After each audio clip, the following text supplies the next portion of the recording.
দেশে ফিরলেন প্রধানমন্ত্রী শেখ হাসিনা।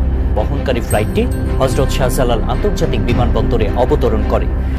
অবশেষে দীর্ঘ 1.5 মাস ভারতে অবস্থান শেষে রাতেই দেশে ফিরলেন প্রধানমন্ত্রী শেখ হাসিনা।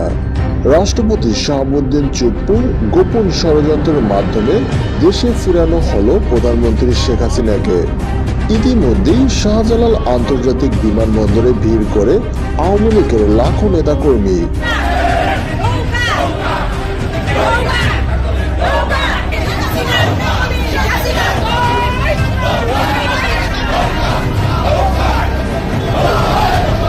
আবার ক্ষমতা আওয়ামী লীগকে দেখতে চাই, জননেত্রী শেখ হাসিনাকে আবার প্রধানমন্ত্রী দেখতে চাই। জানা গেছে আগামী 20 দিন পরে শেখ হাসিনাকে বাংলাদেশের প্রধানমন্ত্রীর ক্ষমতায় বসাবে ভারত সরকার। তার জন্য সকল প্রস্তুতি তারা নিয়ে রেখেছে। সরাসরি পশ্চিমা দেশগুলোকে সতর্ক করে ভারত জানিয়েছে, যদি শেখ হাসিনাকে ক্ষমতায় বসানো নিয়ে কোনো হস্তক্ষেপ করে তাহলে তার ফলাফল ভোগ করতে হবে পশ্চিমা দেশগুলোকে। সুপ্রিয় দর্শক মণ্ডলী, আসসালামু আলাইকুম রহমতুল্লাহ। আশা করি সবাই ভালো এবং সুস্থ আছেন। প্রতিদিনের মতো আছি আপনাদের সাথে আমি নাজামুদ্দিন। ভিডিওর টাইটেল দেখে ইতিমধ্যে বুঝে গেছেন ভিডিওর আলোচনার বিষয়বস্তু কি।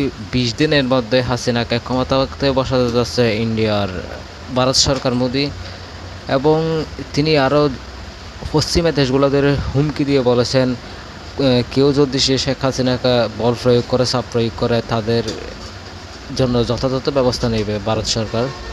চলুন আমরা সেই বিস্তারিত ভিডিওটি দেখে আসি।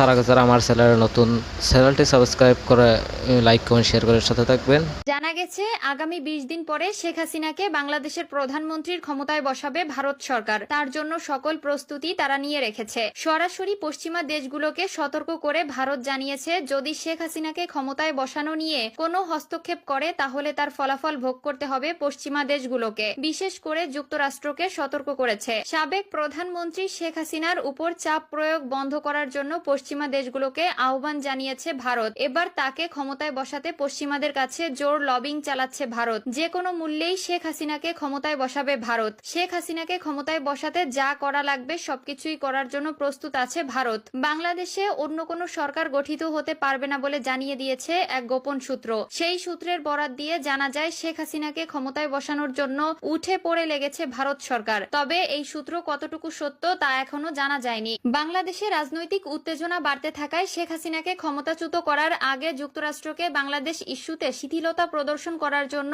চাপ দিয়েছিল ভারত। ভারত জানিয়েছে, শেখ হাসিনা না থাকলে বাংলাদেশ হয়ে যাবে আফগানিস্তান, দেশ চলে যাবে ইসলামপন্থীদের হাতে। ওয়াশিংটনের এক প্রতিবেদনে জানানো হয়েছে, ছাত্র আন্দোলনের গণ অভ্যুত্থানের মধ্য দিয়ে শেখ হাসিনার পতনের 1 বছর আগে থেকেই শেখ হাসিনার উপর থেকে চাপ প্রয়োগ বন্ধ করতে ভারতীয় কর্মকর্তারা যুক্তরাষ্ট্রের কাছে আর্জি জানিয়েছিল। বৃহস্পতিবার 15ই আগস্ট মার্কিন ও ভারতীয় কর্মকর্তাদের উদ্ধৃত করে এই তথ্য প্রকাশ করেছে যুক্তরাষ্ট্রের সংবাদ মাধ্যম ওয়াশিংটন পোস্ট। প্রতিবেদনে বলা হয়েছে, গত জানুয়ারিতে বাংলাদেশের নির্বাচনের আগে বিরোধী দলের হাজার হাজার নেতাকর্মী ও সমালোচকদের কারাগারে পাঠানোর ঘটনার পর শেখ হাসিনার বিরুদ্ধে প্রকাশ্যে সমালোচনা করেছিলেন মার্কিন কূটনীতিকরা। বিচার বহির্ভূত অপহরণ ও হত্যাকাণ্ডের অভিযোগে শেখ হাসিনার প্রশাসনের একটি পুলিশ ইউনিটের বিরুদ্ধে নিষেধাজ্ঞা আরোপ করেছিল বাইডেন প্রশাসন। পাশাপাশি মানবাধিকার লঙ্ঘনকারী ও গণতন্ত্র ক্ষুণ্ণকারী বাংলাদেশিদের উপর ভিসা নিষেধাজ্ঞার হুমকি দিয়েছিল ওয়াশিংটন। এই পরিস্থিতির পর ভারতীয় কর্মকর্তারা বাংলাদেশ ইস্যুতে যুক্তরাষ্ট্রের গণতন্ত্রপন্থী সুপ্রিয় দর্শক, আপনি আপনার ব্যক্তিগত মতামত জানাবেন এবং আপনি চ্যানেলটি সাবস্ক্রাইব করেন। দেখা হচ্ছে পরবর্তী ভিডিওতে। আসসালামু আলাইকুম।